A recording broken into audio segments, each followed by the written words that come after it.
Silakan duduk.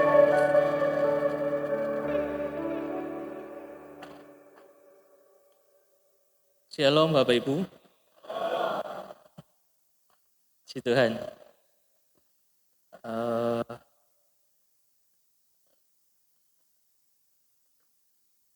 Hari ini banyak yang nggak hadir mungkin karena kena macet ya.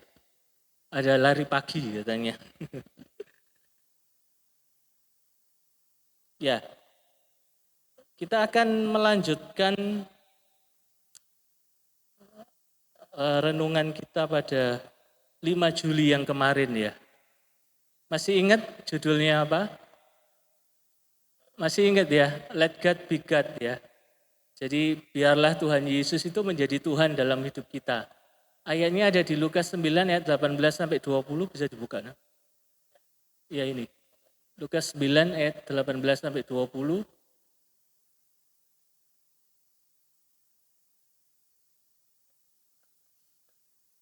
Sampai 20.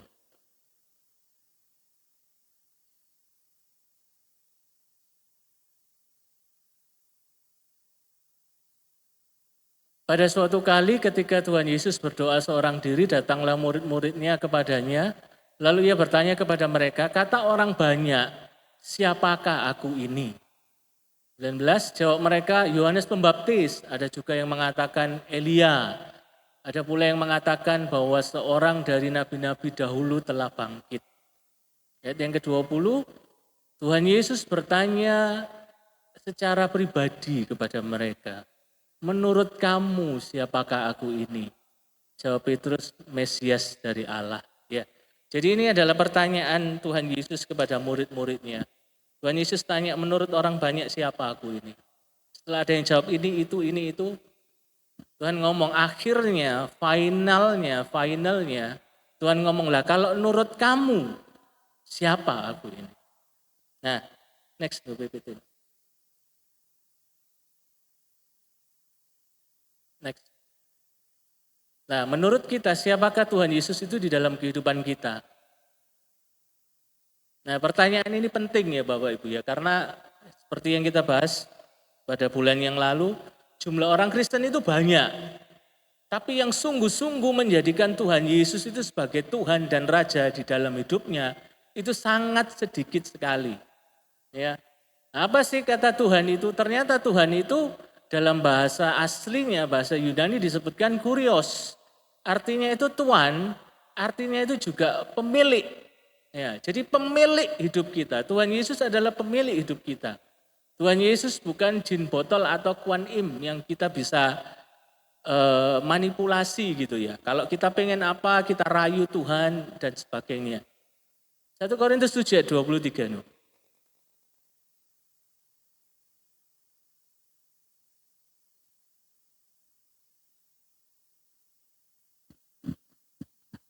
Nah ini, 1 Korintus 7 ayat 23, kamu telah dibeli dan harganya telah lunas dibayar. Karena itu janganlah kamu menjadi hamba manusia, tetapi hamba Allah. Jadi kita ini sudah dibeli dan harganya telah lunas dibayar. Jadi ketika Tuhan itu menjadikan kita miliknya, itu bukan gratis Bapak Ibu. Itu bukan nyuri, dibeli kita ini. Dan harganya itu sangat mahal, darahnya sendiri, nyawanya sendiri. Jadi kita ini adalah milik Tuhan. Next PPT. Nah, kalau kita kembali kemarin, ada 10 perintah Allah ya, saya bacakan ya. Jangan ada padamu Allah lain di hadapanku. Jangan membuat bagimu patung yang menyerupai apapun dan sujud menyembahnya. Jangan menyebut nama Tuhan Allahmu dengan sembarangan atau tidak hormat. Ingat dan kuduskanlah hari Sabat. 5, hormatilah ayah dan ibumu, baru ada dikata supaya lanjut umurmu. 6, jangan membunuh, jangan berzina, jangan mencuri, jangan mengucapkan saksi dusta atau tidak benar tentang sesamamu. Yang ke-10, jangan mengingini rumah, istri, hamba laki-laki atau hamba perempuan, lembu, keledai atau apapun yang dimiliki sesamamu. Jadi next dulu ada ya. Tidak ada satupun perintah yang mengandung kata supaya. Jadi supaya itu kan artinya kalau melakukan ini nanti jadi ini. Itu enggak ada. Cuma yang kelima. Nah, apa yang terjadi dengan 1 sampai 4, 6 sampai ke 10? Nah, 1 sampai 4, 6 sampai 10, kalau kita lakukan bukan berarti tidak ada upahnya. Tetapi upahnya akan bergantung 100% kepada Tuhan. Nangkep ya Bapak Ibu? Kalau yang kelima ini itu tidak tergantung kepada Tuhan. Itu sudah ada langsung, direct. Jadi kalau kita hormat kepada orang tua, kita akan lanjut umur, kita akan berbahagia. Itu langsung. Kenapa? Otomatis, ya. Tapi kalau 1 sampai 4, 6 sampai 10 kita lakukan, bukan berarti tidak ada upahnya. Tapi upahnya itu bentuknya belum tentu seperti kemauan kita. Upahnya itu akan seturut dengan kehendak Tuhan. Nah, kehendak Tuhan itu apa sih? Nah, ini saya kasih garis bawah di sini ya. Tuhan tidak punya kewajiban untuk memberikan apa yang kita inginkan. Perhatikan, yang kita inginkan ketika kita melakukan perintahnya. Enggak bisa. Kita enggak bisa nuntut Tuhan, aku melakukan hukum yang pertama, maka berkati aku. Aku melakukan hukum yang kedua, maka berikan aku kekuatan, kesehatan misalnya. Enggak ada seperti itu. Ya, sekali lagi 1 sampai 4, 6 sampai 10 bukan berarti tidak ada upahnya, tetapi upahnya itu akan seturut dengan kehendak Tuhan, bukan kehendak kita sendiri. Nah, ini banyak orang yang miss di sini, banyak orang yang salah di sini. Karena mereka berpikir ketika melakukan hukum Tuhan, maka apa yang mereka inginkan itu boleh tercapai. Cita-cita mereka itu boleh terjadi dalam kehidupan mereka. Ya, banyak orang yang ngomong, Tuhan aku pengen ini, aku tak puasa ya. Nanti setelah aku puasa, aku yakin Tuhan pasti memenuhi keinginanku. Betul atau salah itu? Salah atau salah? Betul atau betul? Perhatikan ketika setelah Tuhan Yesus berpuasa 40 hari, apa yang dia dapat? Lapar katanya. Setelah puasa 40 hari 40 malam, dikatakan Alkitab mengatakan, maka roh itu membawa Tuhan Yesus ke padang gurun untuk dicobai. Loh, perhatikan Bapak Ibu. Kalau misalnya kita yang dengan pikiran yang salah, mau digitukan. Wis puasa 40 hari luwe gak kar-karuan. Pikirnya itu setelah nanti hari 41 bisa buka dengan McDonald gitu ya. Terus habis gitu sakti, tembak sana, tembak sini, bum bang gitu. Pikirannya kan gitu ya. Ternyata dibawa malah sama Roh Kudus ke padang gurun dan di situ Roh Kudus itu juga menunjukkan loh, kamu tak bawa ke sini untuk dicobai. Ya. Jadi perhatikan Bapak, perhatikan. Kita melakukan apa yang Tuhan inginkan dalam hidup kita. Itu kadang upahnya itu tidak seperti yang kita mau. Tetapi pasti mengandung upah. Amin. Dan upah itu pasti baik buat kita. Percaya? Percaya. Jadi jangan males. Jadi jangan mikir, lah percuma urip apik lah kok ngene-ngene tok. Perhatikan. Kalau mulai itu timbul di dalam pikiran kita, ingat Tuhan Yesus setelah puasa itu enggak ada pesta. Yang ada apa? Dicobai. Next. Nah, apa yang kita dapat? Nah, ini apa yang kita dapat itu sesuai dengan kehendak Tuhan, ya, perhatikan. Kita akan mendapat persekutuan, kedekatan dan diizinkan melekat dengan Tuhan serta merasakan atmosfer pemeliharaan Allah. Next. Nah, ini perlu diperhatikan ini. Ada garis kurung, garis bawah ini. Dalam versi atau kehendak Allah. Next. Nah, ini kita bahas kemarin tentang si sulung dan si bungsu. Ingat ya, si sulung kan merasa bahwa apa sih dekat bapak itu apa sih fungsinya? Enggak enak podo wae, lebih enak kayak adikku itu loh. Sudah murtad, dugal, pulang masih dikasih cincin, dipestakan dengan lembu. Nah, padahal dia enggak tahu, si sulung enggak tahu. Ketika masa kelaparan itu terjadi, kita kemarin sudah bahas ya, sudah ngerti ya.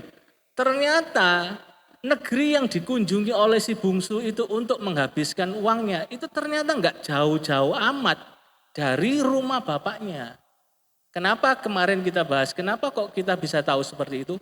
Karena waktu si bungsu ini dalam keadaan lapar, dia masih bisa berjalan pulang.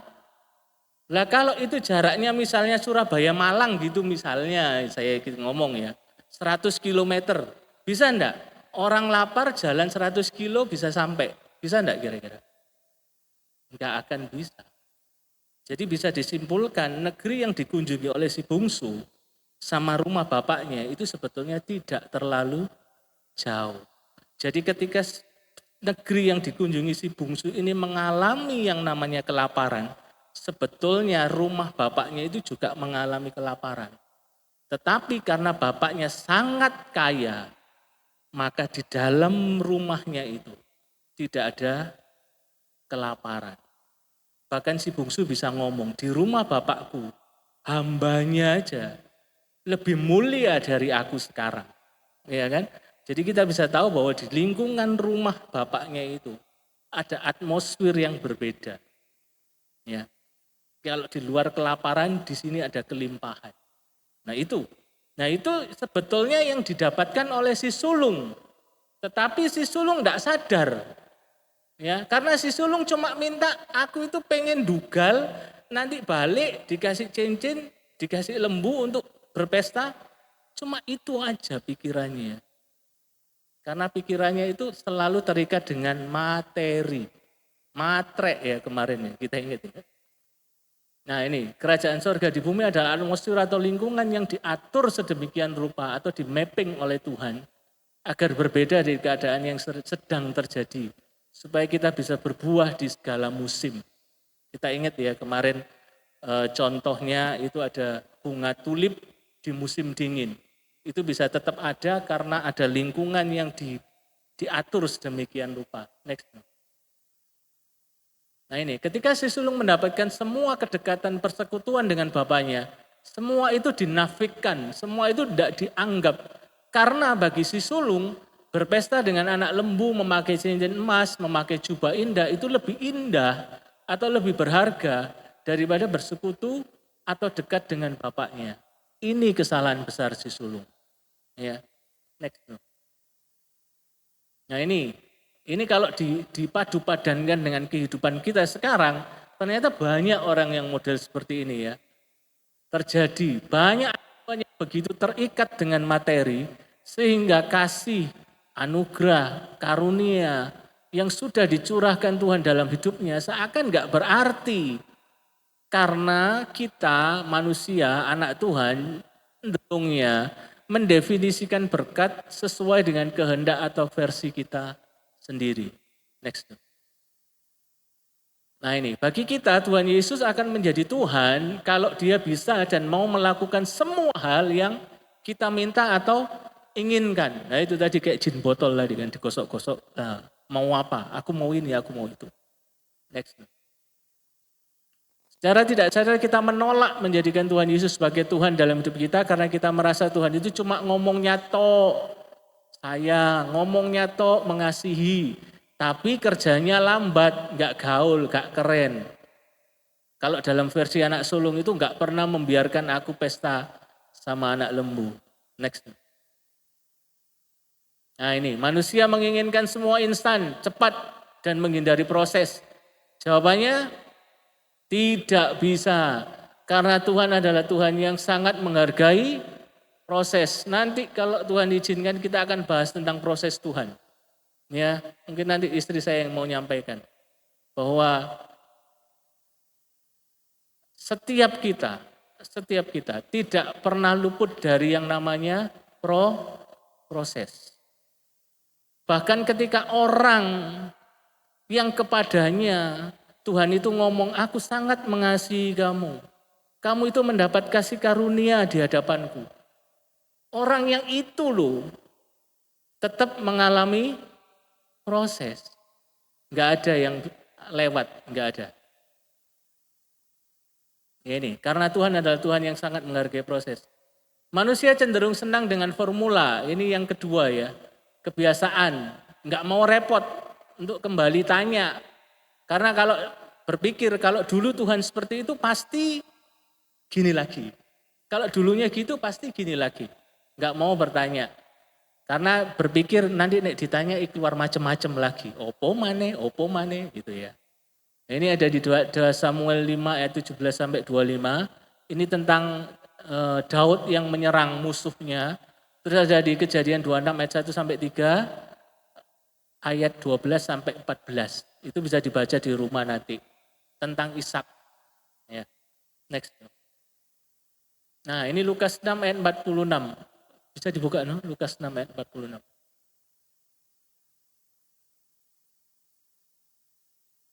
Lukas 6 ayat 46. Mengapa kamu berseru kepadaku, Tuhan, Tuhan, padahal kamu tidak melakukan apa yang aku katakan. Ya, ini sesuatu yang sangat tajam dari Tuhan ya. Balik ke PPT. No. Yang ngomongnya Tuhan, Tuhan, tapi enggak melakukan apa yang aku katakan, apa yang Tuhan katakan. Jadi kalau kita sungguh-sungguh menginginkan Tuhan Yesus menjadi Tuhan dalam kehidupan kita, maka semua harus memakai cara kerja Tuhan, bukan cara kita. Next. Nah ini artinya apa? Kehendaknya di atas kehendak kita, berarti artinya kehendak Tuhan bisa membatalkan kehendak kita. Rencana Tuhan di atas rencana kita. Artinya rencana Tuhan bisa menghapus ambisi kita. Bisa Bapak Ibu? Bisa? Yakin? Apa marah-marah? Aku pengennya gini loh Tuhan. Kok Tuhan itu kayak gitu? Awas gitu ya. Sakingan aku kalah gede. Next. Nah, kita sekarang masuk. Ini yang baru. Kita akan bahas area kehidupan yang sangat sulit kita serahkan kepada Tuhan. Ada 3 area yang saya catat. Kenapa kok saya bisa tahu ini? Karena saya juga mengalaminya Bapak Ibu. Ya, jadi Bapak Ibu nggak usah merasa yang bagaimana. Karena setiap kita ngalami. Kita ternyata di hidup kita yang seakan-akan kelihatannya rohani. Berpuluh-puluh tahun jadi Kristen. Tapi ternyata masih ada loh area-area dalam hidup kita itu yang sulit. Sulit kita serahkan sama Tuhan. Ya. Next. Nah, yang pertama. Nah, ini area yang pertama, area pikiran dan hati. Area apa Bapak Ibu? Pikiran dan hati. Ya, area pikiran ini area vital yang selalu berusaha direbut oleh iblis. Perhatikan Bapak Ibu. Pikiran kita, area pikiran kita itu selalu berusaha direbut oleh iblis. Jadi jangan pernah hidup santai. Ya, hidup kita itu sebetulnya setiap hari itu berperang ya. Berperangnya mungkin nggak kelihatan, tapi di sini itu selalu, setiap hari. Nah ini, musuh terbesar kita itu bukanlah iblis yang berwajah mengerikan atau sejenisnya. Ya, jadi jangan berharap, oh iblis itu kalau nggak ada genderuwo itu berarti nggak ada iblisnya. Salah Bapak Ibu. Ingat ketika kasusnya Yudas, ingat ketika, oh bukan Yudas sih. Siapa ya waktu itu ya? Bukan Yudas ya. Yang ketika Tuhan Yesus mau disalib terus Petrus kalau nggak salah. Dia bilang, Tuhan jauhlah itu daripadamu. Jangan sampai engkau disalib. Terus Tuhan ngomong apa kepada Petrus? Enyahlah iblis. Loh berarti saat itu Petrus itu iblisen. Di sebelahnya Tuhan loh duduknya. Bisa iblisen. Ya, jadi kita harus hati-hati. Tidak ada yang kebal. Ya, setiap kita harus menjagai pikiran. Katakan kanan kirinya, jagai pikirannya. Dikandangi. Dikandangi. Kayak ayam dikandangi. Iya. Musuh terbesar kita bukanlah iblis yang berwajah mengerikan atau sejenisnya, tetapi apa Bapak Ibu? Pikiran-pikiran kita sendiri yang memberontak terhadap kebenaran. Sekali lagi, pikiran-pikiran kita sendiri yang memberontak terhadap kebenaran. Next. Ada ayat. Kita buka 2 Korintus 10 ayat 5. 2 Korintus 10 ayat yang kelima.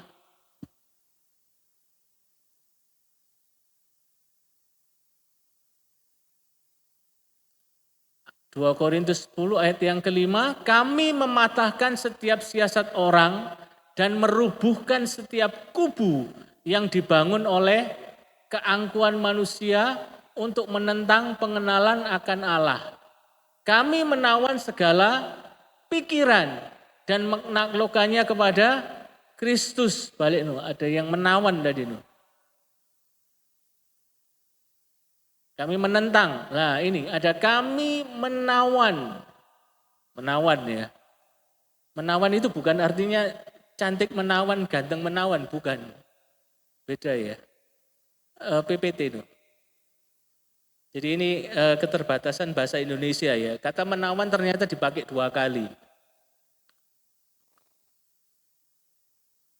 Ya, ternyata kata menawan itu di bahasa aslinya itu ternyata itu istilah militer. Ya, yang dipakai oleh Paulus ketika dia nulis di 2 Korintus 10 ayat 5 itu ternyata istilah militer pada saat itu. Nah, ini menandakan apa? Menandakan pikiran kita secara alami atau nature-nya adalah seperti tawanan perang yang selalu berusaha memberontak. Nah, perhatikan Bapak Ibu. Pikiran kita ini seperti tawanan, tapi yang nggak mau kalah, yang terus memberontak.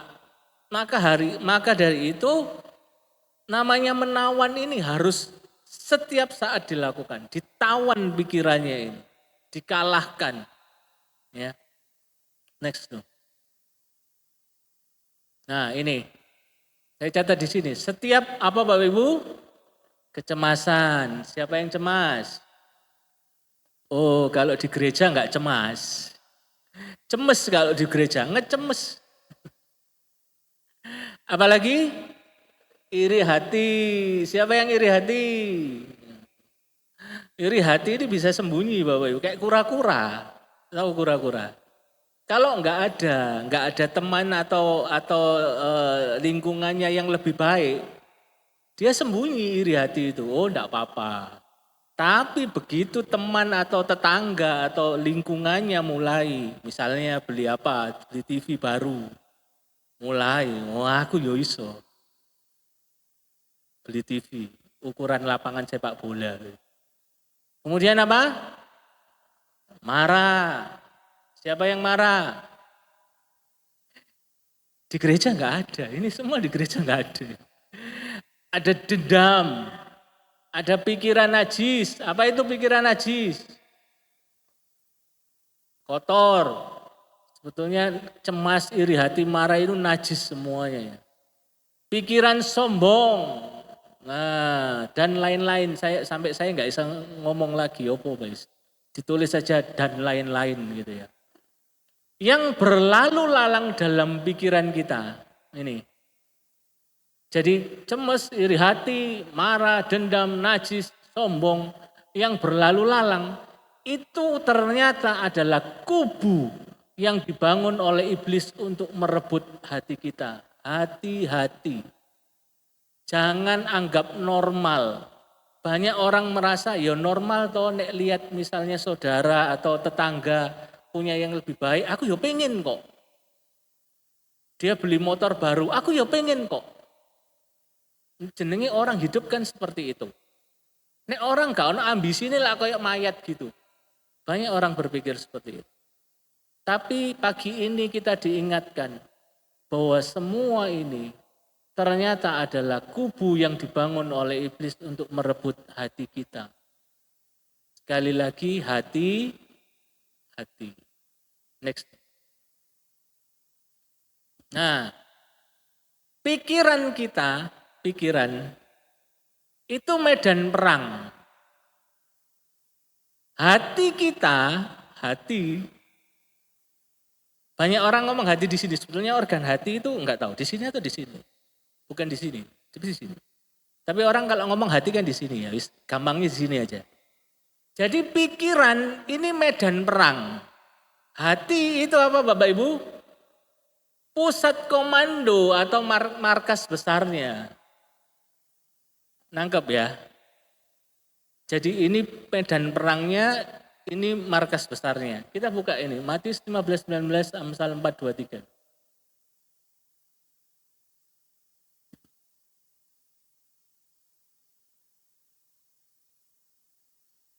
Nah ini, karena dari mana? Hati, ini markasnya, keluar dari sini markasnya itu. Timbul segala pikiran jahat, pembunuhan, perzinahan, percabulan, pencurian, sumpah palsu dan hujat. Amsal 4 ayat 23.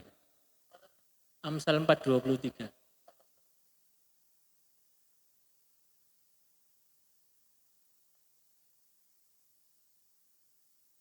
Nah, sudah hafal kan ayat ini ya Bapak Ibu ya. Jagalah hatimu dengan segala kewaspadaan karena dari situlah terpancar kehidupan. Saya harap diingat ayat ini. Jagalah hatimu dengan segala kewaspadaan.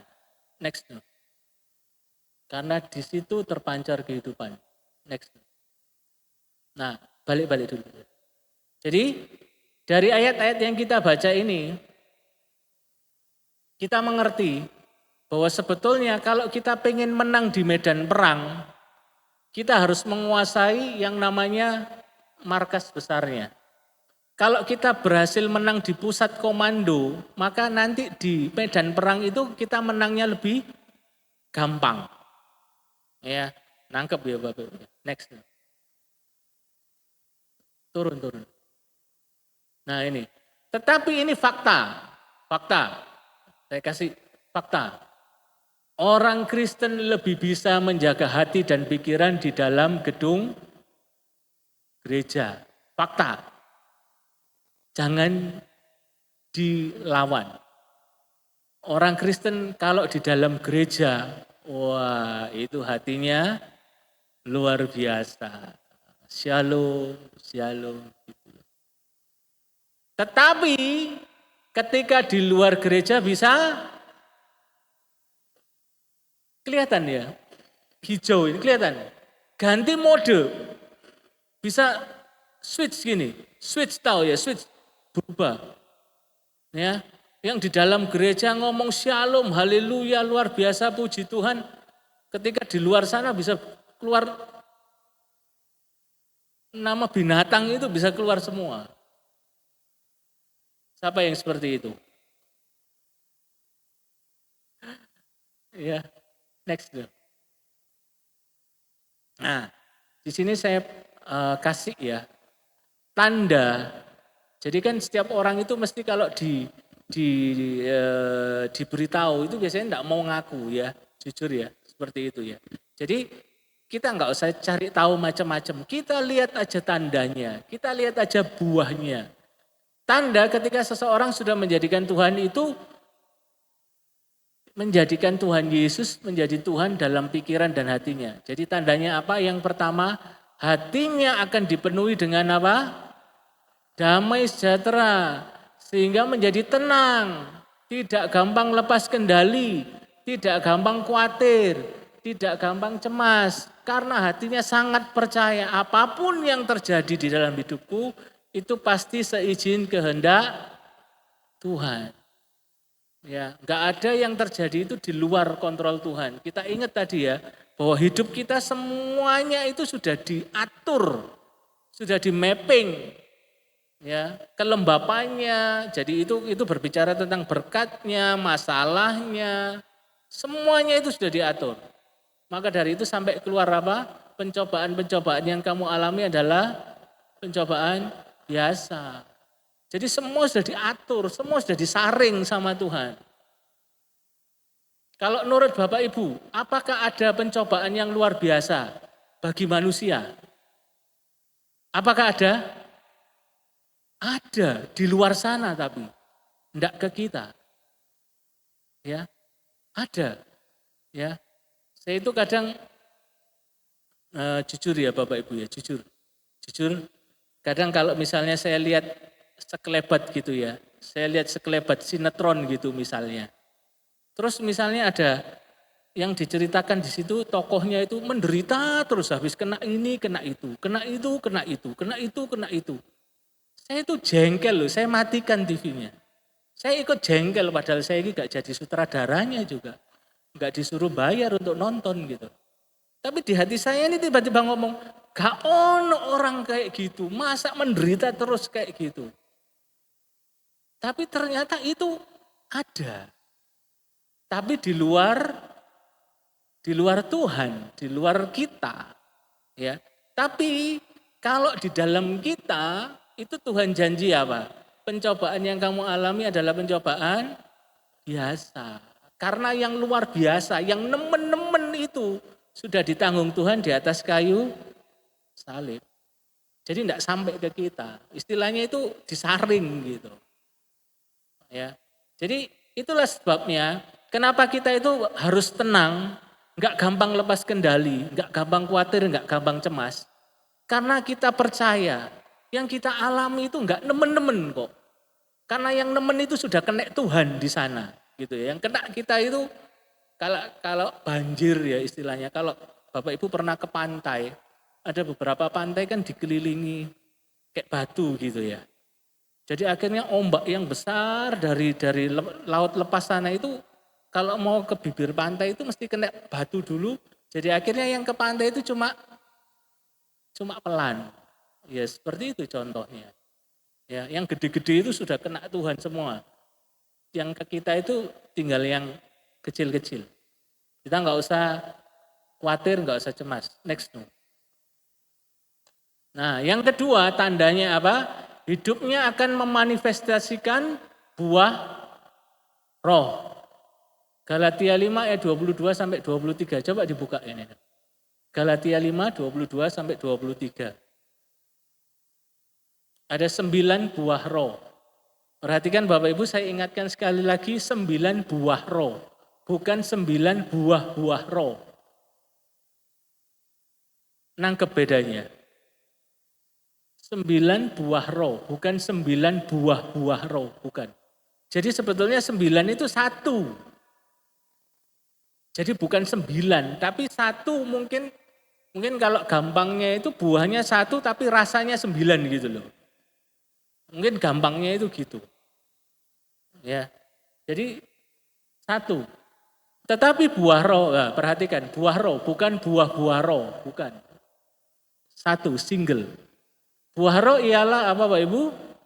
Kasih, sukacita, damai sejahtera, kesabaran, kemurahan, kebaikan, kesetiaan, kelemah lembutan dan penguasaan diri. Tidak ada hukum yang menentang hal-hal itu. Ya, next balik ke PPT. Nah, kalau Tuhan itu sudah menjadi Tuhan atas pikiran dan hati kita, maka buah roh itu akan lahir, keluar, bermanifestasi dalam kehidupan kita. Saya katakan di sini, saya tulis di sini no argue. No argue itu artinya nggak bisa dilawan. Ya, nggak usah kita itu tanya-tanya, kamu itu sudah menyerahkan pikiranmu belum? Kamu itu sudah menyerahkan hatimu belum kepada Tuhan? Gak usah ditanya gitu. Lihat aja buahnya, lihat aja tanda-tandanya, maka kita akan tahu. Ya, orang nggak bisa bohong. Kalau ngomong, oh Tuhan itu sudah di pikiranku, sudah di hatiku. Tapi bendino ngamuk, bendino cemas, bendino ngomongnya kurang duit, kira-kira bojo atau bojo? Next. Next. Nah, sekarang area yang kedua.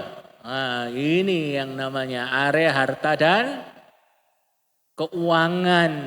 Ini sungguh-sungguh paling hot ini. Ini, anak Tuhan itu bisa loh rajin beribadah, bisa rajin berdoa, rajin melayani. Tetapi apa? Masih pelit, masih kikir. Kikir, katanya Pak Gembala dulu kikir itu kan, kikir itu ya, apa itu? Matius 6 ayat 24. No.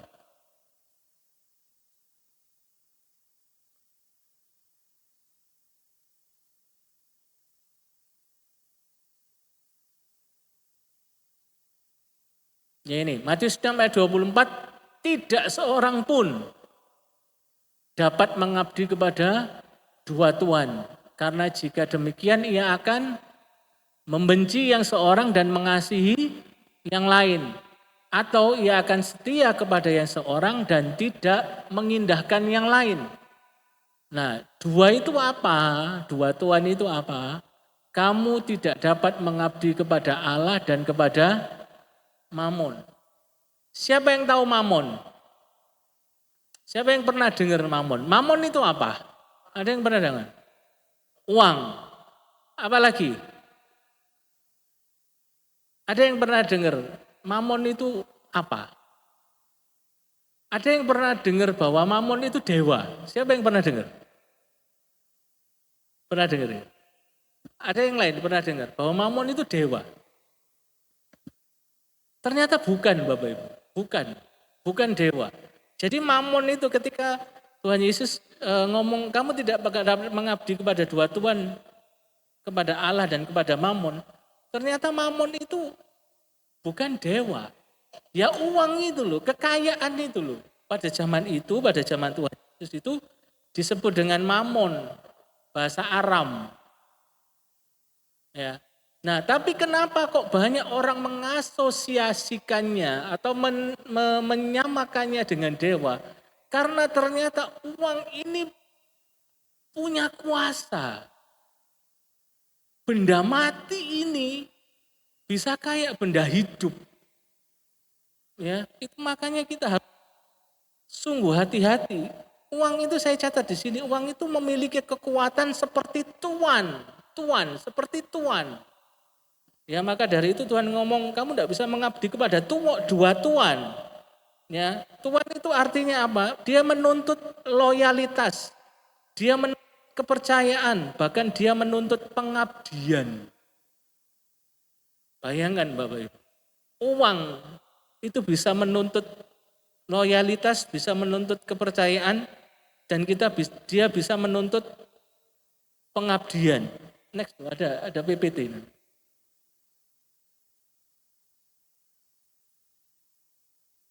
Nah ini, Mamon bukan hanya berbicara mengenai uang, tetapi sistem kepercayaan diri berdasar atas materi.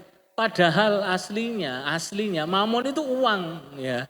Tapi karena dia itu begitu berkembang, jadi seperti orang, seperti dewa, ya. Nah ini, manusia merasa lebih aman ketika lebih banyak memiliki kepunyaan. Jadi kalau dia punya ini, punya itu, hidupnya merasa lebih aman ketimbang kebersamaannya dengan Tuhan. Jadi disertai Tuhan bagi dia enggak biasa disertai Tuhan itu. Lebih senang kalau disertai dengan mobil, dengan rumah yang banyak, dengan emas 74 kilogram gitu. Siapa yang tahu tuh emas 74 kilo ya? Ya. Jadi akhirnya ketika orang yang seperti ini itu dia berusaha memperbanyak uangnya, dia berusaha memperbanyak materinya karena dia pengen aman. Nah ketika dia berusaha pengen lebih banyak caranya gimana? Medit. Iya kan? Jadi ojo keluar nek bisa masuk terus. Karena semakin masuk semakin banyak aku semakin aman.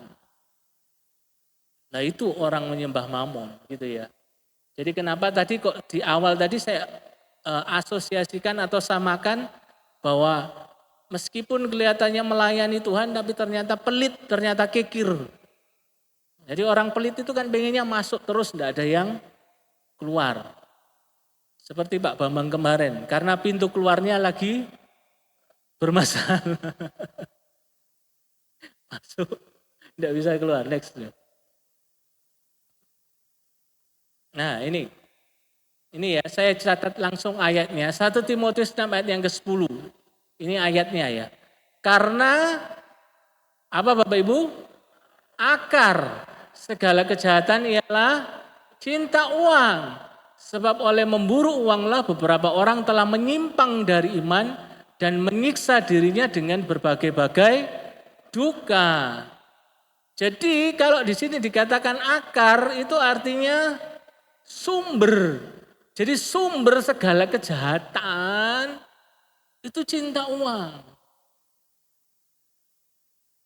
Ya. Jadi kita perhatikan sebetulnya uang itu benda. Tapi bisa dicintai. Aneh ya Bapak Ibu ya. Ya itulah uang ya. Next no. Ada satu ayat lagi ini. 2 Timotius 3 ayat 2 sampai 4. Di situ itu dikatakan kalau orang mengejar uang, tidak pernah puas dengan uang, maka di dalam hidupnya itu isinya ini. Saya sampai ngetik ini kesel Bapak Ibu ya. Banyak ini seperti ini. Yang pertama apa? Menyombongkan diri, pemfitnah, berontak terhadap orang tua, tidak tahu berterima kasih, tidak memperdulikan agama, tidak tahu mengasihi, tidak mau berdamai, suka menjelekkan orang, tidak dapat mengekang diri, garang, tidak suka yang baik, suka berkhianat, tidak berpikir panjang, berlagak tahu, lebih menuruti hawa nafsu. Ini loh list daftar dosa ketika orang itu cinta sama uang. Ya, sadar enggak Bapak Ibu? Sadar enggak? Kalau ternyata cinta uang itu bisa membawa banyak seperti ini. Banyak ini, enggak sedikit ya. Ya. Saya catat di sini hampir semua keadaan hubungan antar manusia itu ya, itu didasari oleh uang. Saya ulangi, hampir semua keadaan hubungan antar manusia itu didasari oleh uang.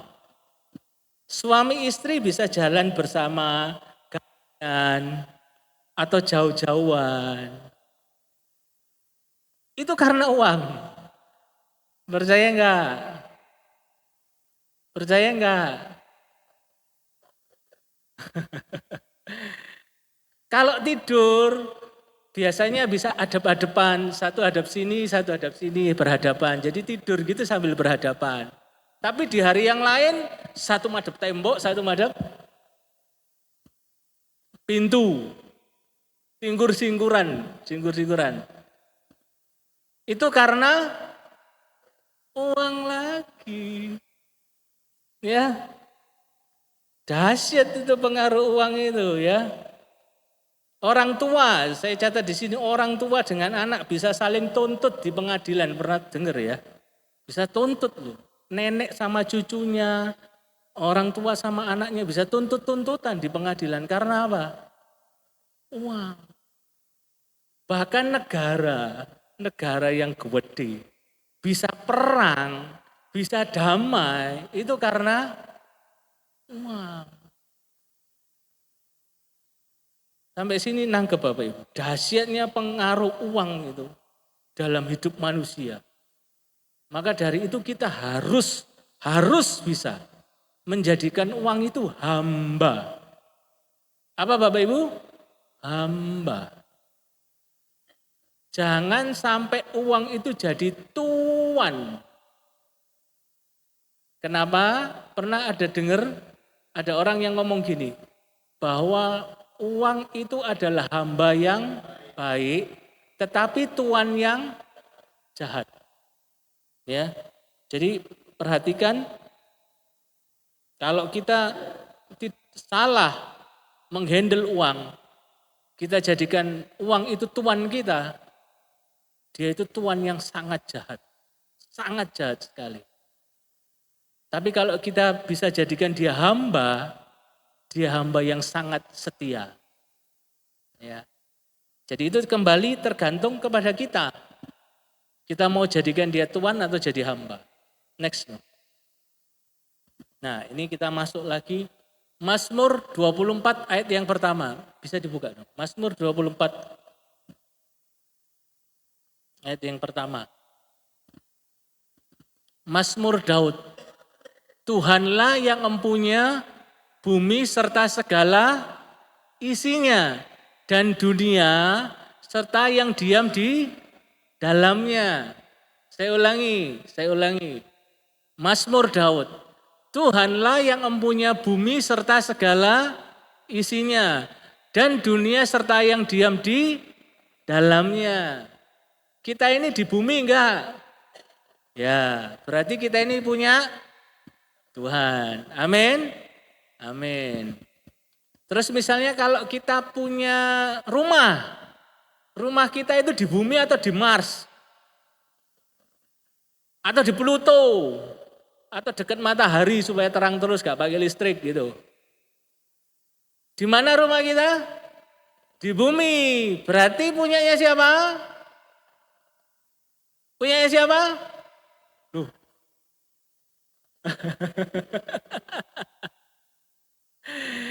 Kalau Bapak Ibu mau punya rumah, sampai aku mau Tuhan punya rumah sendiri yang sungguh-sungguh punyaku. Jangan bangun rumah di bumi. Di planet lain sana. Boleh, nanti itu ngurus di notaris. Itu punya saya loh, punya saya. Selama masih ada di bumi berarti punya Tuhan. Kalau misalnya punya kendaraan bermotor, dinaiknya di bumi atau di Pluto? Di bumi, berarti punyanya siapa? Punya Tuhan. Kita punya uang 1 juta misalnya. Punyanya siapa? Punya Tuhan. Punya 10.000, punyanya siapa? Punya 10.000, gak apa-apa Tuhan.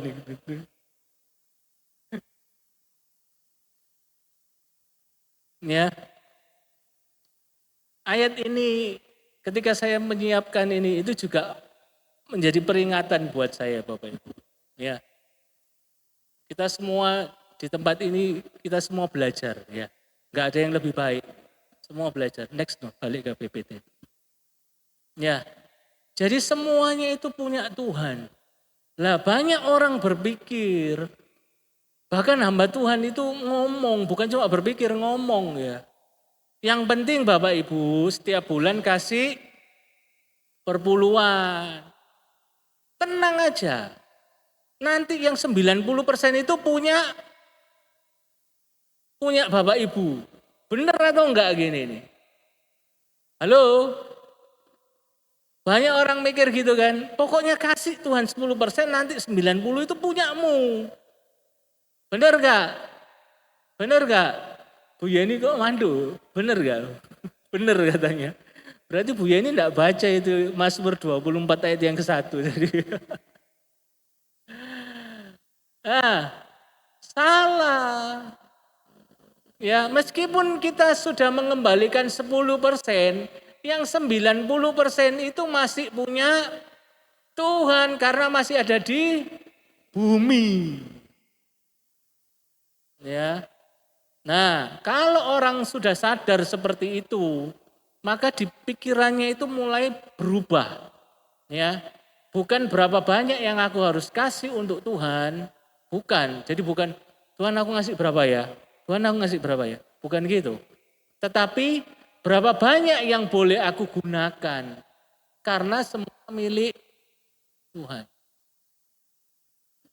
Ya, ingat ya Bapak Ibu, sekali lagi saya pun juga waktu menyiapkan ini itu juga menjadi tamparan buat saya. Karena juga dulu saya merasa seperti itu.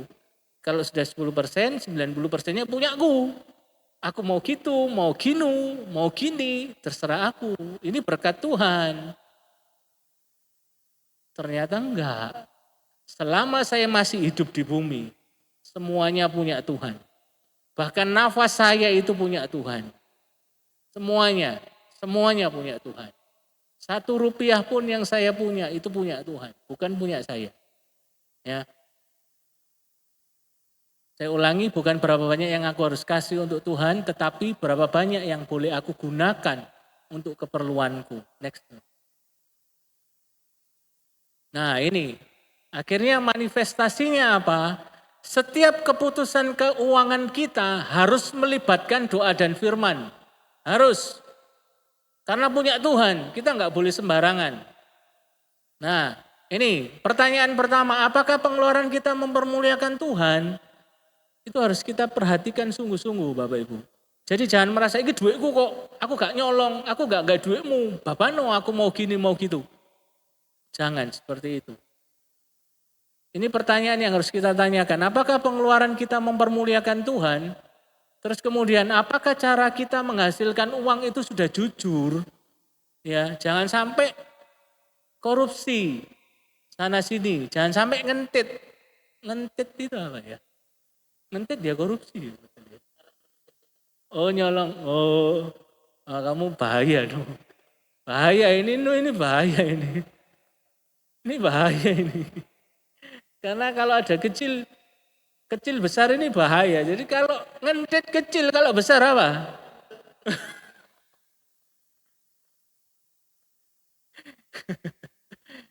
Ya, ngentit itu enggak usah dibilang kecil besar lah. Pokoknya ngentit itu korupsi, ya. Nah, terus yang ini. Nah, ini ibu-ibu, mana ibu-ibu? Apakah kita sering tidak bisa menunda keinginan, akhirnya berakhir dengan berhutang? Enggak, ibu-ibu enggak. Karena takut utang kok sing nggak bayar opo gitu.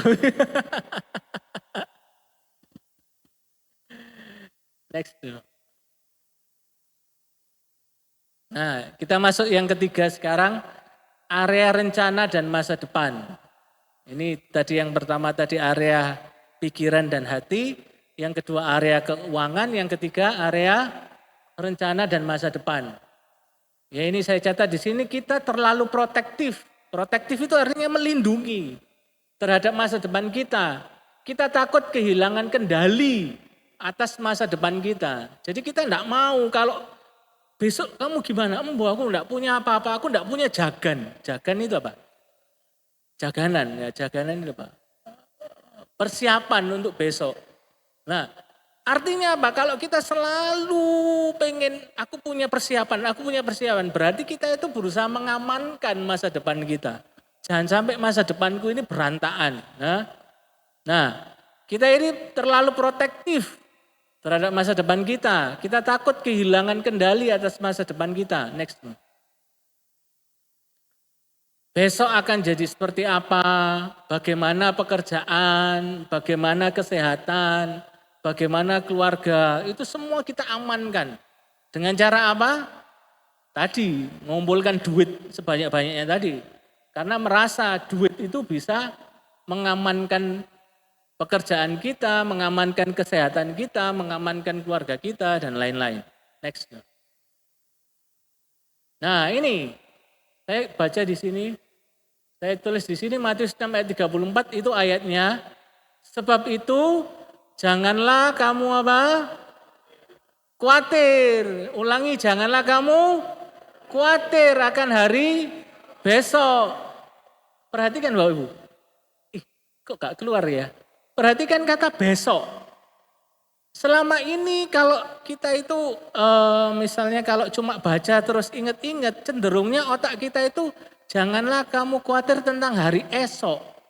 Ternyata bukan esok Bapak Ibu. Karena kalau esok itu bisa bulan depan gitu ya.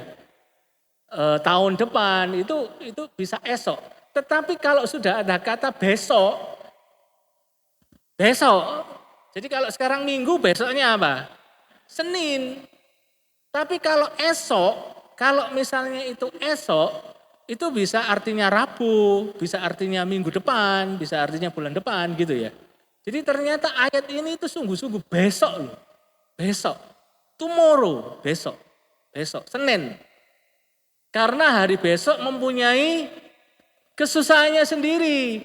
Kesusahan sehari cukuplah untuk sehari ya. Sehari. Jadi Tuhan janji besok itu ada kesusahannya sendiri. Tapi saya mau ngomong sebagai hamba Tuhan. Kalau Tuhan ngomong, besok ada kesusahannya sendiri.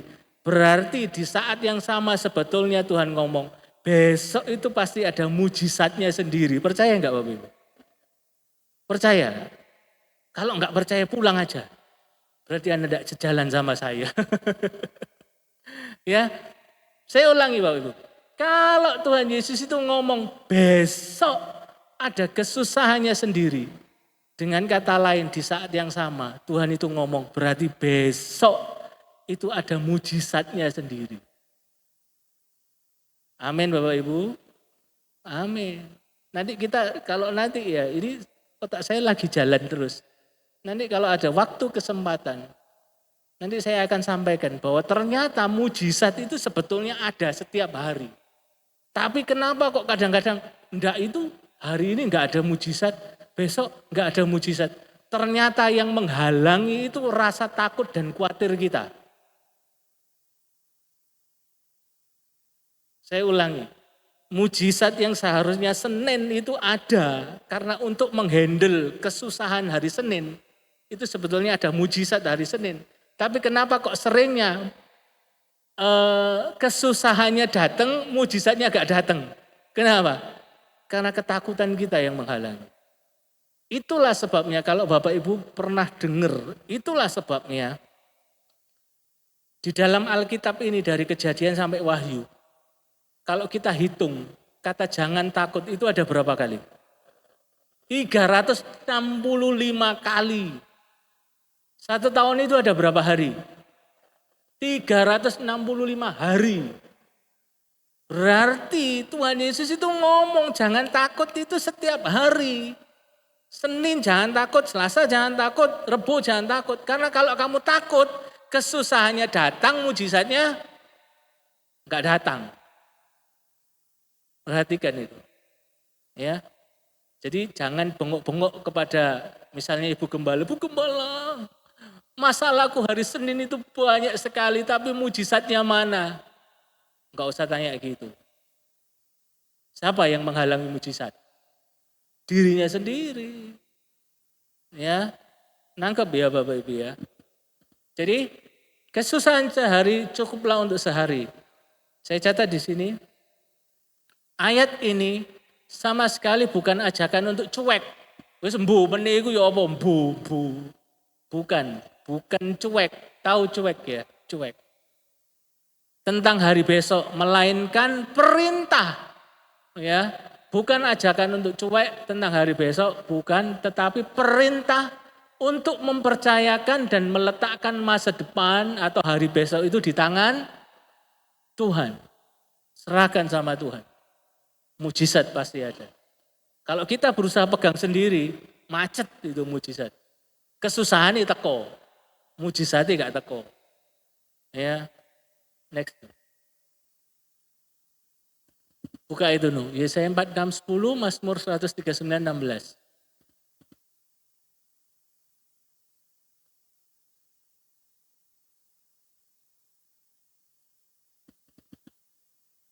Yesaya 46 ayat yang 10, yang memberitahukan dari mulanya hal-hal yang kemudian dan dari zaman purbakala apa yang belum terlaksana. Yang berkata, keputusanku akan sampai dan segala kehendakku akan kulaksanakan. Next, ada nih.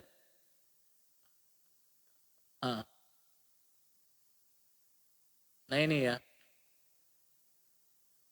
Mazmur 139 ayat 16, matamu melihat selagi aku bakal anak. Dan dalam kitabmu, dalam kitab Tuhan semuanya tertulis. Hari-hari yang akan dibentuk sebelum ada satu pun daripadanya. Ya. Jadi ini ajaan percaya kepada Tuhan bukan untuk ngibul Bapak Ibu ya. Bukan untuk ayo mati bareng yuk, ayo gila bareng yuk, bukan. Kita diperintahkan untuk menyerahkan masa depan kepada Tuhan. Karena masa depan kita itu ada di tangan Tuhan. Semuanya itu loh sudah tertulis di kitab Tuhan. Hari-hari kita, besok Senin, besok Selasa, besok Rabu. Itu semua ada di tangan Tuhan. Ya, Tidak ada satupun yang terlewatkan.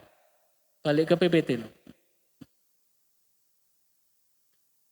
Nah ini, di bawahnya itu, seringkali kita berusaha melukis sendiri masa depan kita. Karena menganggap pasti hasilnya akan lebih baik. Ya. Nek diserahno Tuhan itu gak enak, kesuwen.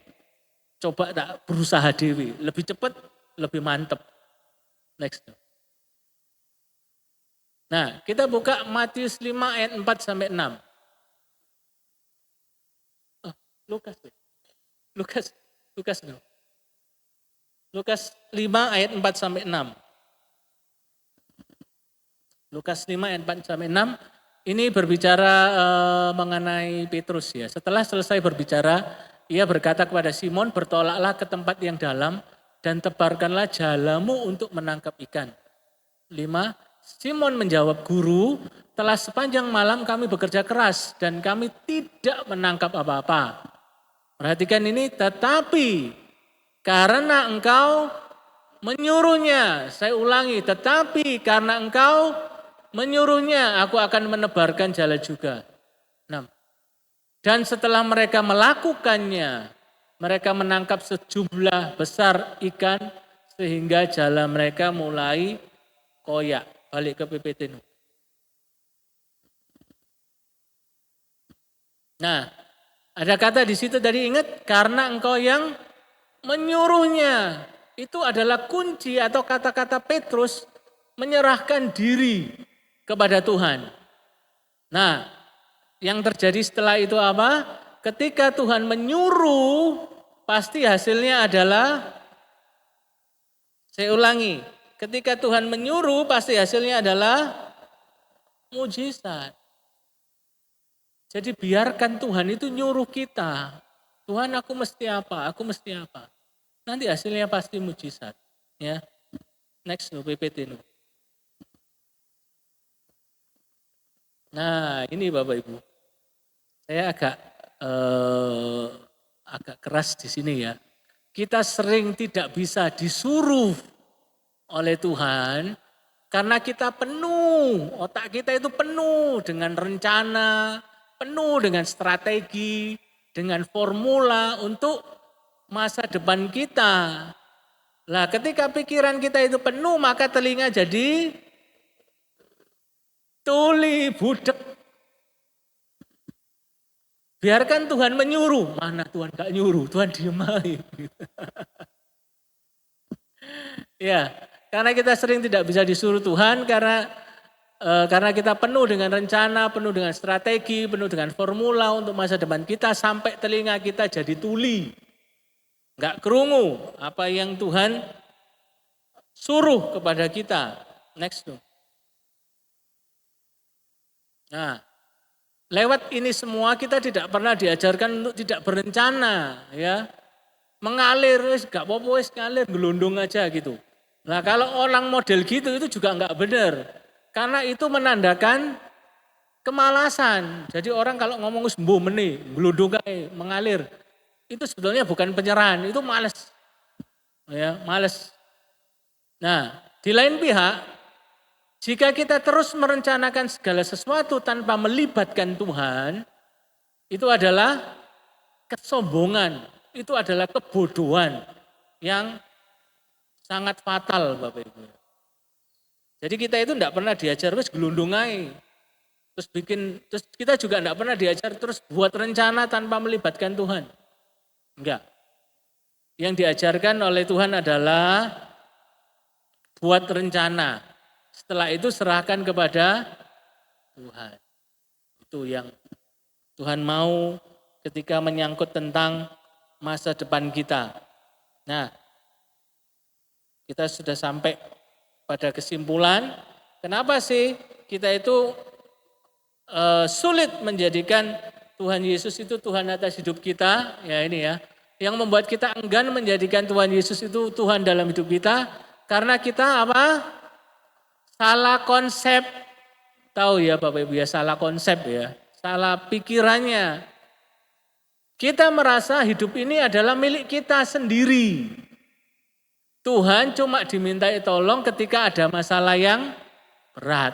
Kalau masalah kecil-kecil saya handle sendiri. Nah, itu salah konsep. Next. Nah, yang kedua, kita merasa kalau diserahkan kepada Tuhan itu jadi lambat. Nah, itu kurang satset, kurang buat-buat, tahu ya, satset buat-buat. Terus berikutnya, nah ini yang sering, ini sampai beberapa, sampai saya remaja pun saya sempat mengalami ini Bapak Ibu ya. Jadi saya punya pikiran itu, kalau diserahkan kepada Tuhan, itu jangan-jangan Tuhan nanti mengambil apa yang aku suka. Jangan-jangan nanti aku dimarahi, jangan-jangan aku diginiin gitu. Jadi pikiran itu selalu dengan gitu ya. Jadi kita takut kalau diserahkan kepada Tuhan, maka Tuhan akan mengambil sesuatu yang kita cintai dan menaruh kita di tempat yang tidak kita inginkan. Ya. Jadi kita itu males gitu loh. Ini saya dulu ya Bapak Ibu. Saya ingat waktu saya remaja, kira-kira saya SMP mungkin SMA ya. Saya itu sempat kalau disuruh doa gitu tentang menyerahkan masa depan gitu. Enggak bolak-balik diserahkan Tuhan itu mesti hasilnya tambah gak karuan. Nah itu salah ya Bapak. Itu namanya salah konsep. Ya. Next ada. Terus kemudian tadi kita masuk area yang sulit kita serahkan kepada Tuhan. Satu area pikiran dan hati, dua area keuangan dan area perencanaan dan masa depan. Ya, sudah habis itu. Ya, jadi kita sering lupa bahwa Allah itu adalah Allah yang baik dalam hidup kita. Ya, jangan pernah lupakan itu. Ingat Yeremia 29 ayat yang ke-11 apa?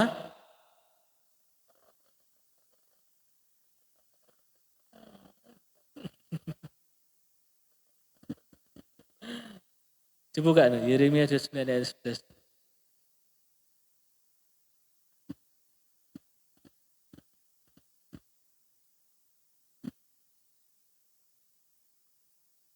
Kita baca sama-sama ya Bapak Ibu ya, Yeremia 29 ayat yang ke-11, 1, 2, 3. Sebab aku ini mengetahui rancangan-rancangan apa yang ada padaku mengenai kamu. Demikianlah firman Tuhan, yaitu rancangan damai sejahtera dan bukan rancangan kecelakaan, untuk memberikan kepadamu hari depan yang penuh dengan harapan. Amin. Amin. Ini janji Tuhan, serahkan semua kepada Tuhan. Nah, coba buka Amsal 14 ayat yang ke-12. Ini ayat yang terakhir. Nah, kalau kita itu membuat rancangan sendiri, nah ini yang pasti terjadi. Amsal 14 ayat yang ke-12. Pernah baca ayat ini Bapak Ibu? Amsal 14 ayat yang ke-12, ada jalan yang disangka orang lurus, tetapi ujungnya menuju maut. Nah, itu loh. Kalau kita ini diberi kertas kosong ya, misalnya, coba kamu tulis sendiri masa depanmu, kamu mau gimana? Kita itu pikir, oh aku mau ini. Pikir lagi, oh aku mau ini, aku mau ini. Tetapi ujung-ujungnya ternyata adalah maut. Ya, bahaya Bapak Ibu, bahaya. Ya, jadi jangan pernah terlalu sombong untuk melukis masa depan kita sendiri. Enggak bisa.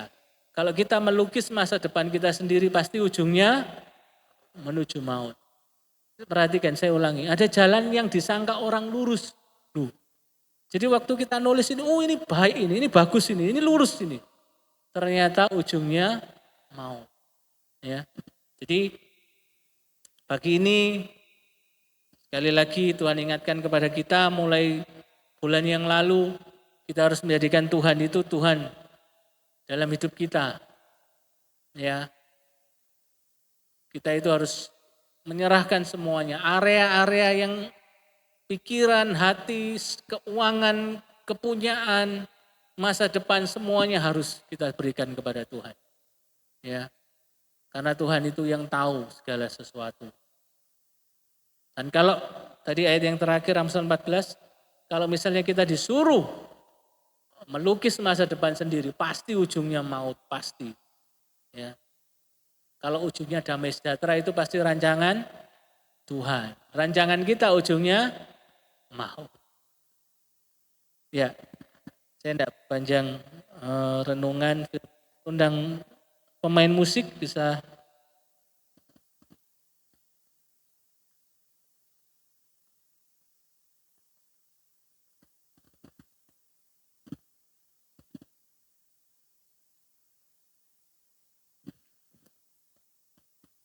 Saya undang semuanya bangkit berdiri.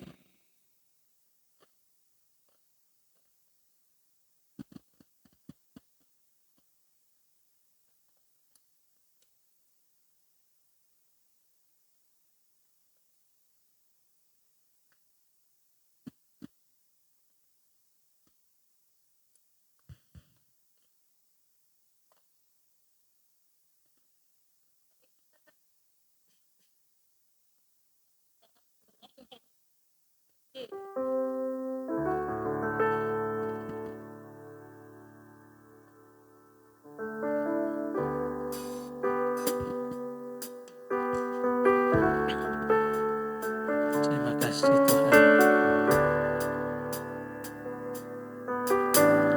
Ku rindu setiap waktu hidup di kebenaran,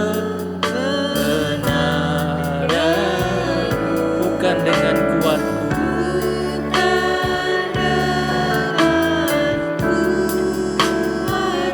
namun karena Roh.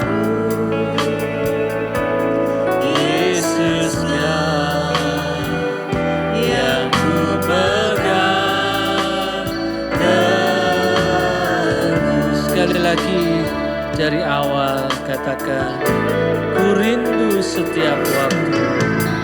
Ku rindu setiap waktu hidup di kebenaran, bukan dengan kuatku,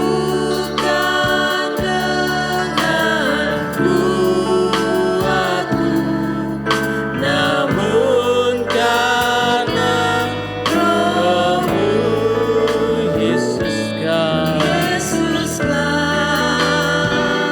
yang ku pegang teguh. Katakan Engkaulah Tuhan, Engkaulah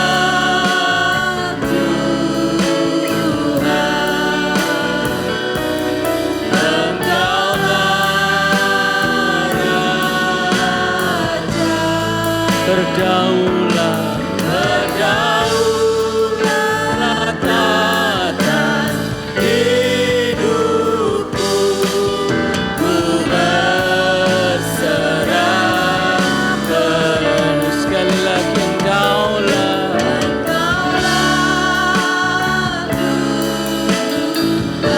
Engkaulah Raja.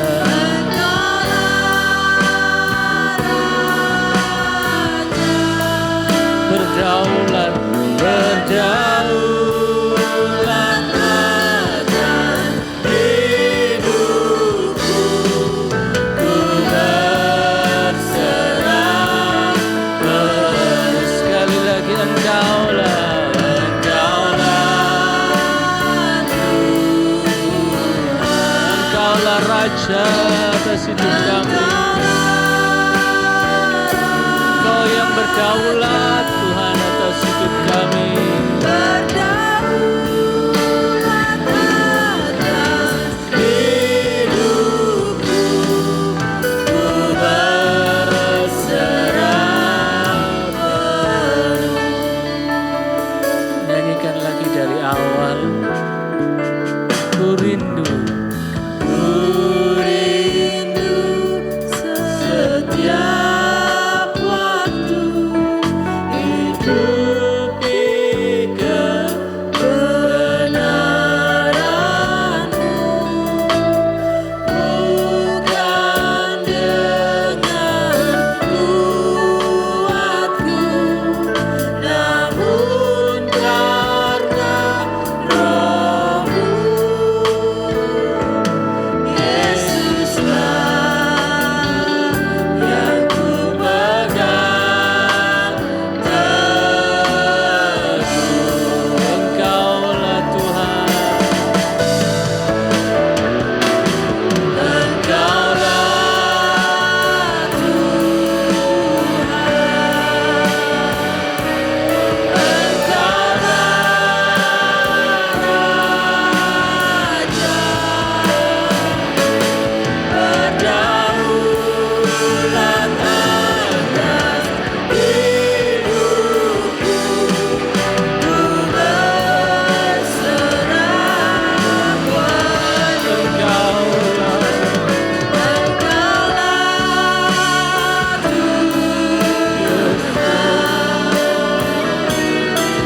Bapak Ibu, saya teringat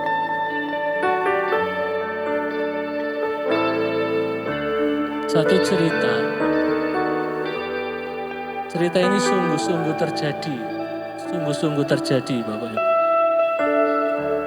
Dan ketika saya mendengar cerita ini, hati saya rasanya itu pedih sekali. Jadi ini ceritanya tentang ada seorang pria dan wanita.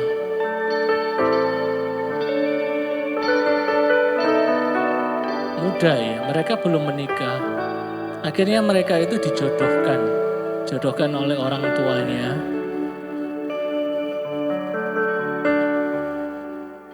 Nah, ketika mau dijodohkan,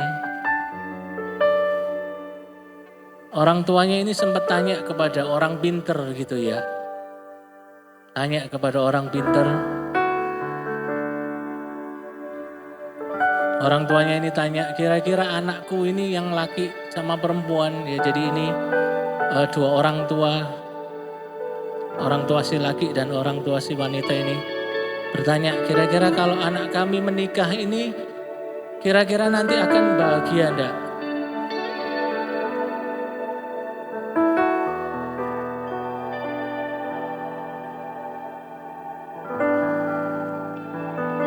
Nah waktu itu, si dukun ini, si orang pinter ini jawab,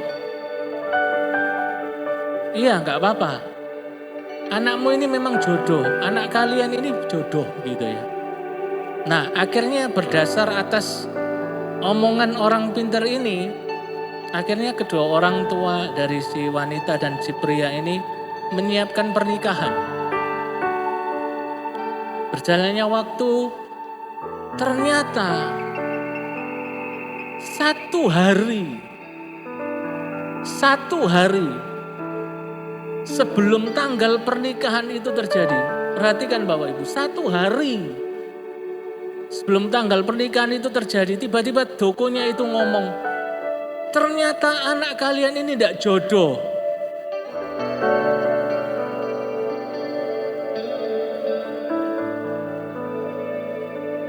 Bapak Ibu bisa bayangkan. Ketika saya mendengar, saya merasa, jadi saya sangat pedih sekali. Kenapa ya? Kurang ajar banget itu setan itu. Saya berpikir dalam hati gitu. Hidup manusia itu bisa digocoh kayak gitu. Dibuat mainan. Ngomongnya iya jodoh. Ternyata satu hari sebelum hari dia ngomong bukan, ini enggak jodoh.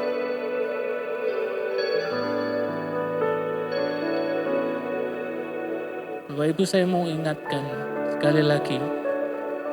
Mungkin kita enggak kedukun seperti orang itu. Tapi mungkin seringkali kita itu memakai pertimbangan kita sendiri. Kita memakai pilihan kita sendiri. Dan berapa sering ketika kita memikirkan, oh iya aku mau gini. Tapi ternyata mendekati hari kita tiba-tiba jadi ragu. Kita jadi mundur, kita jadi tawar hati. Sama sebetulnya Bapak. Hati kita ini juga sering menipu. Ya, maka dari itu saya ingatkan pagi ini sebagai hamba Tuhan. Jangan pernah rencanakan masa depan kita itu sendiri. Karena pikiran kita, hati kita itu bisa menipu kita. Apalagi orang lain seperti dukun, orang pinter itu pasti menipu. Itu iblis itu dasarnya. Iblis dari dulu itu suka nipu. Suka menggocok orang, suka menggocok apalagi anak Tuhan.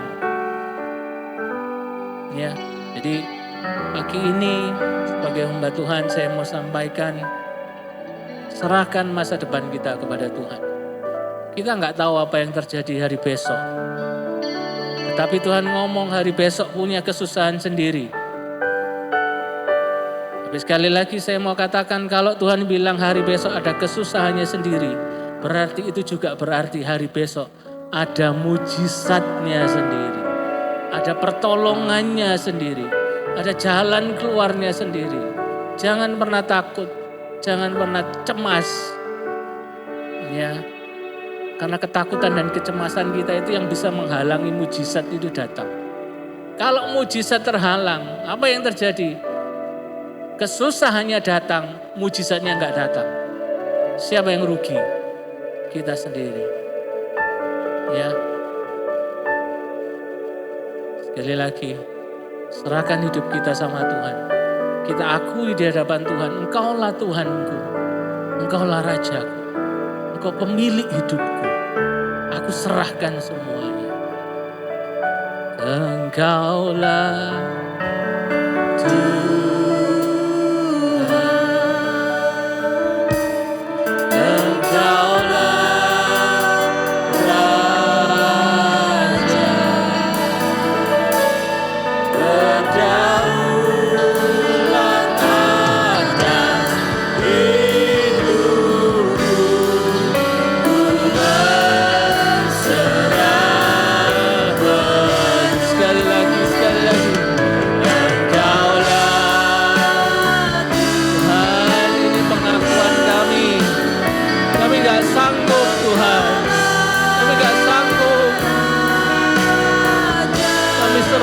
Hidup kami kepadamu. Kami serahkan masa depan kami dalam tangan-Mu. Kami serahkan keluarga kami, anak-anak kami, semuanya ke dalam tangan-Mu. Engkau yang memiliki rancangan ajaib dahsyat luar biasa dalam kehidupan kami. Engkau tidak pernah biarkan kami sendirian. Ada mujizat setiap hari bagi kami. Ada pertolongan bagi kami setiap hari. Terima kasih Tuhan. Katakan Engkaulah.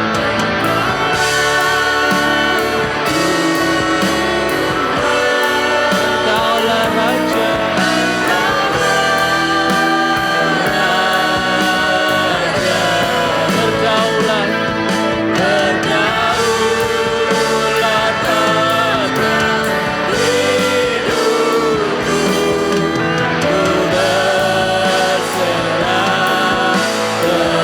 Sekali lagi.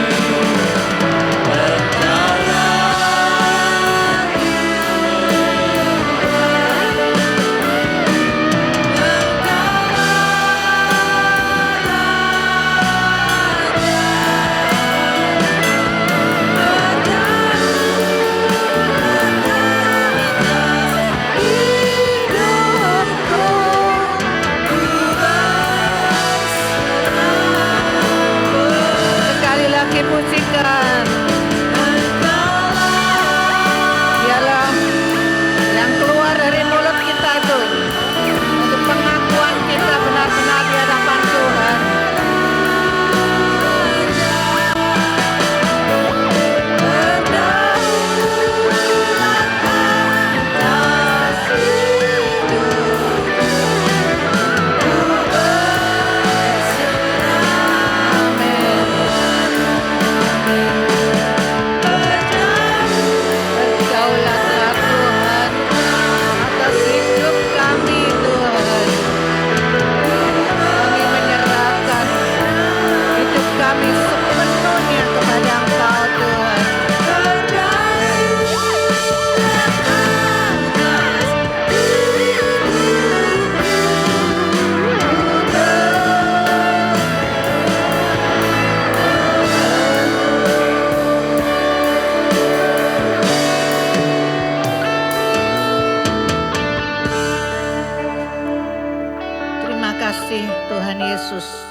Terima kasih Roh Kudus. Terima kasih buat pernyataan firman-Mu. Isi hati-Mu Tuhan. Engkau nyatakan kepada setiap kami pada pagi hari ini. Engkau dahsyat Tuhan. Kami bersyukur Tuhan. Semua karena kasih-Mu Tuhan. Kalau Engkau mengajari kami, Engkau mendidik kami. Engkau mendisiplinkan kami. Tuhan, karena semua itu karena kasih-Mu kepada setiap kami Tuhan. Kami mengucap syukur Tuhan. Kami terima firman-Mu Tuhan dengan rendah hati, dengan hati yang lembut Tuhan. Dan kami mau menangkap firman-Mu. Kami merenungkan, kami melakukan di dalam hidup kami. Terima kasih Tuhan. Dan firman itu terus bertumbuh, bahkan dapat berbuah-buah Tuhan. Buah yang manis, buah untuk memuliakan nama Tuhan. Terima kasih Tuhan, terima kasih. Terima kasih Tuhan Yesus, terima kasih. Saya undang untuk para diakan untuk maju ke depan. Sebentar kita mau bersekutu dengan tubuh dan darah Tuhan. Dan kami para hamba Tuhan yang akan melayani. Mari kita mau ambil waktu sejenak. Kita mau pemberesan dengan Tuhan.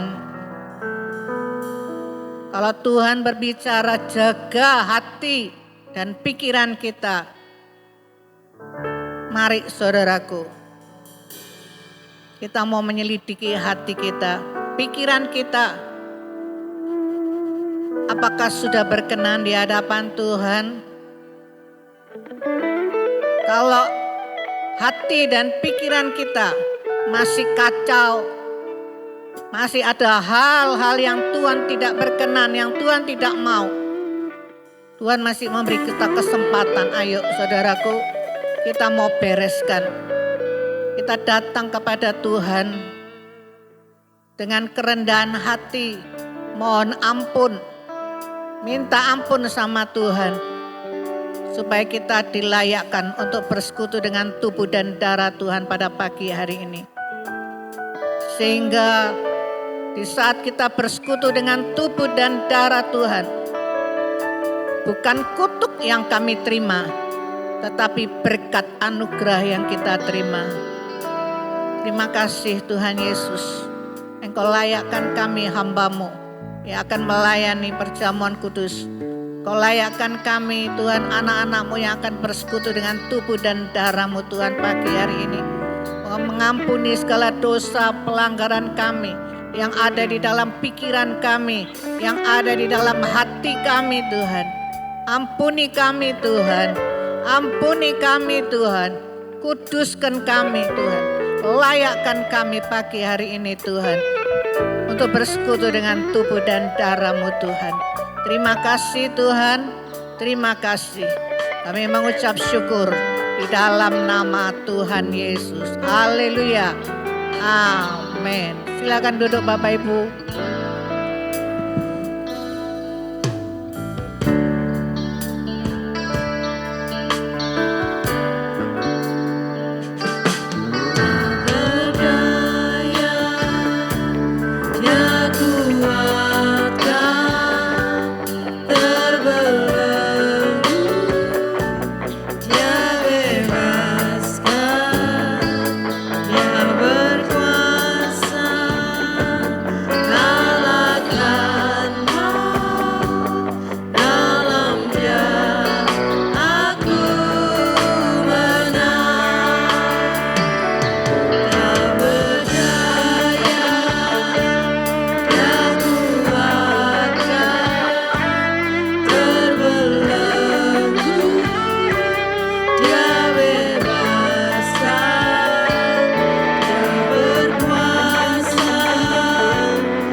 Baca, kalau saudara bisa foto supaya saudara ingat itu Tuhan berbicara apa kepada setiap kita.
belum mendapatkan anggur dan hosti, mungkin di samping sudah semua.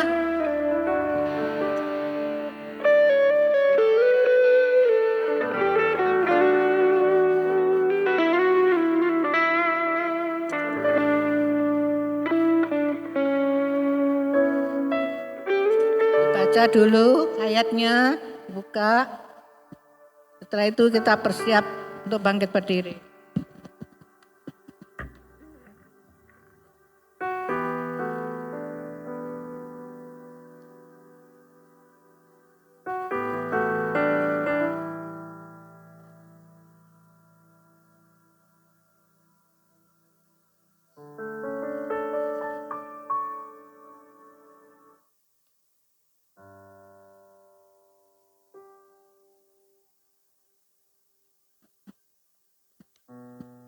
Angkat hosti di atas kepala kita. Kirala masyikata kaya rabata kaya ramasyikata kaya rabalaba. Kami bersyukur Tuhan buat pengorbananmu, buat kasihmu yang begitu besar buat kami anak-anakmu Tuhan. Kami percaya Tuhan, tubuhmu ini adalah makanan yang sejati. Terima kasih Tuhan, terima kasih.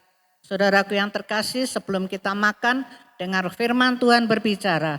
Sebab apa yang telah kuteruskan kepadamu telah aku terima dari Tuhan, yaitu bahwa Tuhan Yesus pada malam waktu ia diserahkan mengambil roti dan sesudah itu ia mengucap syukur dan memecah-mecahkannya dan berkata, inilah tubuhku yang diserahkan bagi saudara dan saya. Lakukanlah ini sebagai peringatan akan aku. Saudara percaya bahwa ini adalah tubuh Kristus? Makan dalam nama Tuhan Yesus.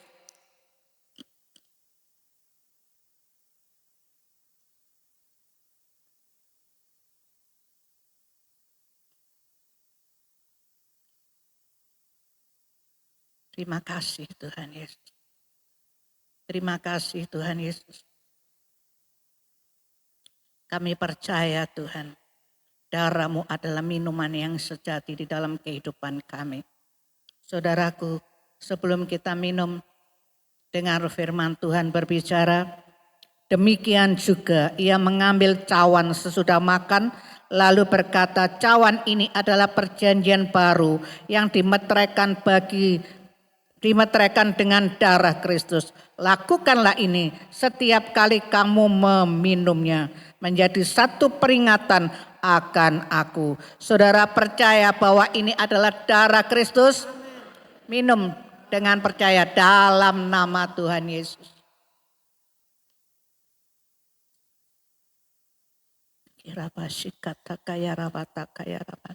Ambil waktu saudaraku.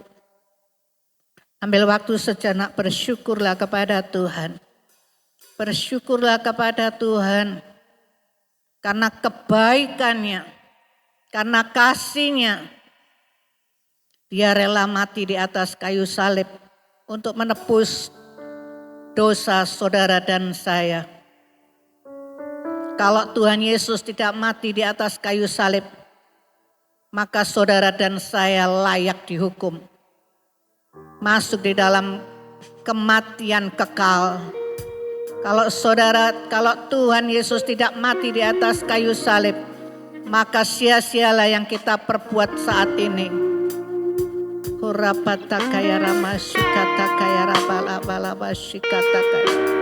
Terima kasih Tuhan Yesus. Terima kasih Tuhan Yesus.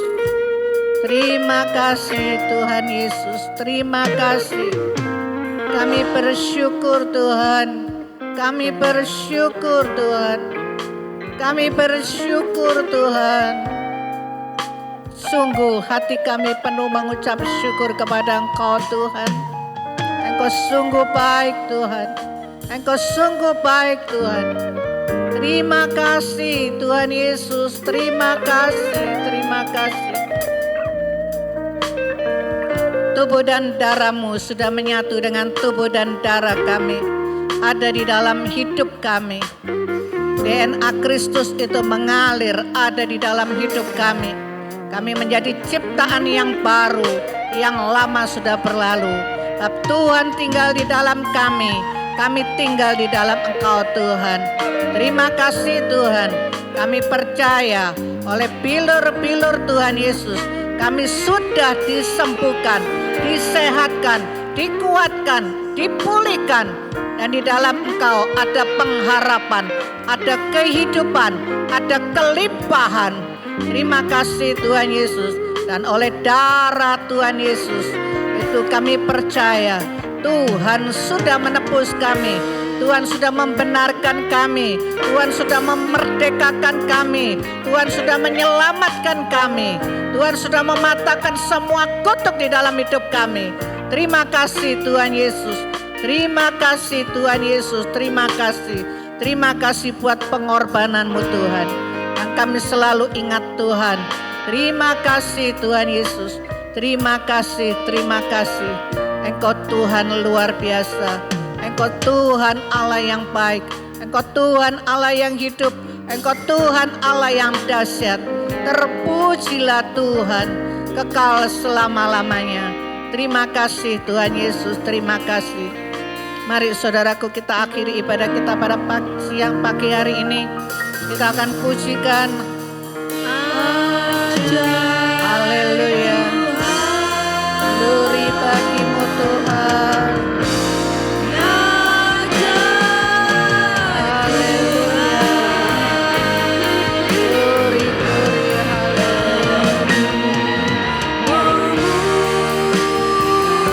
memuji kebesaran-Mu. Ajaib Tuhan,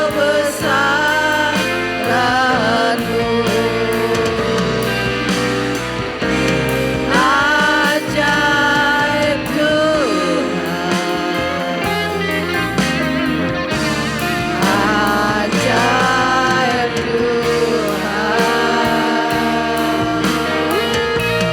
Kami memuji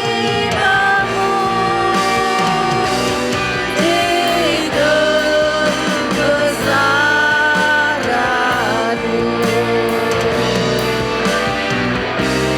Ajaib Tuhan, ajaib Tuhan, ajaib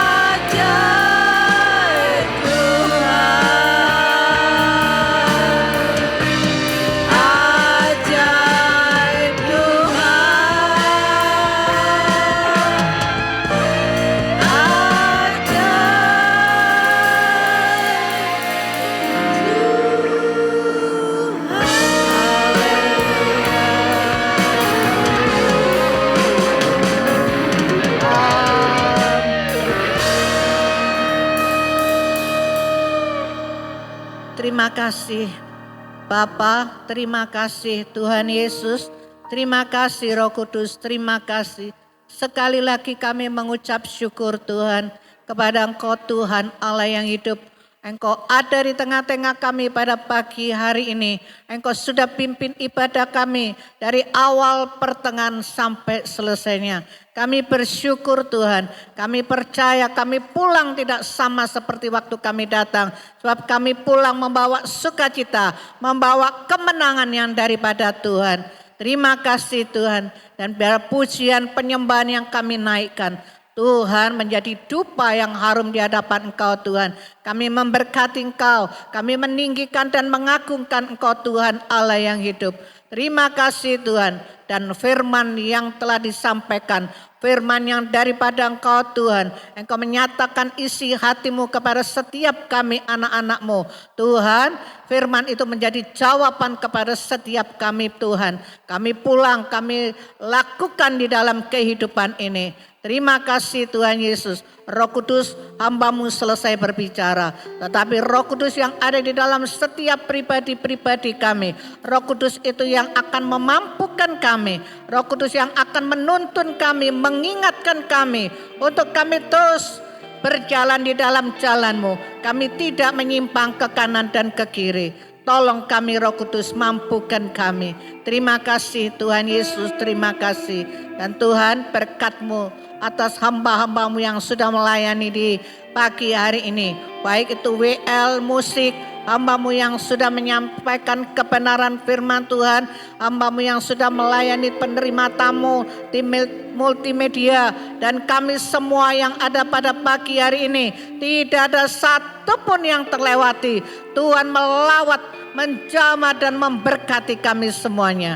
Dan kalau sebentar kami akan berpisah satu dengan yang lain, kembali kami ke rumah tangga masing-masing. Kami percaya Tuhan, seperti Tuhan sudah menyertai kami sampai di tempat ini, begitu juga Tuhan menyertai kami sampai kami tiba di rumah kami semuanya dengan selamat sejahtera. Pertemukan kami minggu depan untuk kembali kami bersama-sama memuji dan memuliakan nama Tuhan. Terima kasih Tuhan Yesus. Tuhan, kalau sebentar kami akan menabur, kami percaya Tuhan sudah memberikan benih kepada kami. Kami mau menabur dengan tulus, dengan penuh sukacita. Engkau memberkati taburan kami Tuhan. Dan Tuhan, hamba-Mu mengangkat ini amplop perpuluhan Tuhan. Di dalam ini ada banyak nama-nama. Hamba-Mu tidak bisa menyebutkannya satu persatu. Tetapi Tuhan, Engkau Tuhan Allah yang tahu. Dan Tuhan, kami melakukan perintah-Mu Tuhan. Kami melakukan bagian kami Tuhan. Kami dengan tulus, dengan jujur, dengan sukacita Tuhan. Kami percaya Tuhan, Engkau juga melakukan apa yang menjadi bagian-Mu Tuhan. Engkau berikan kepada kami. Terima kasih Tuhan Yesus, terima kasih Roh Kudus. Engkau memberkati anak-anak-Mu semuanya. Terima kasih Tuhan Yesus, terima kasih. Saudaraku yang terkasih, angkat kedua tanganmu, angkat wajahmu. Terimalah berkat yang dari Allah Bapa, Putra dan Roh Kudus. Tuhan memberkatimu, Tuhan melindungimu, Tuhan menyinarimu dengan wajahnya dan memberikan kau kasih karunia-Nya dan damai sejahteranya. Dan apapun yang kau kerjakan dibuatnya berhasil, beruntung dan berbahagia mulai hari ini sampai selama-lamanya. Di dalam nama Tuhan Yesus Kristus, yang percaya dan menerima katakan. Silakan duduk, kita dengar pengumuman.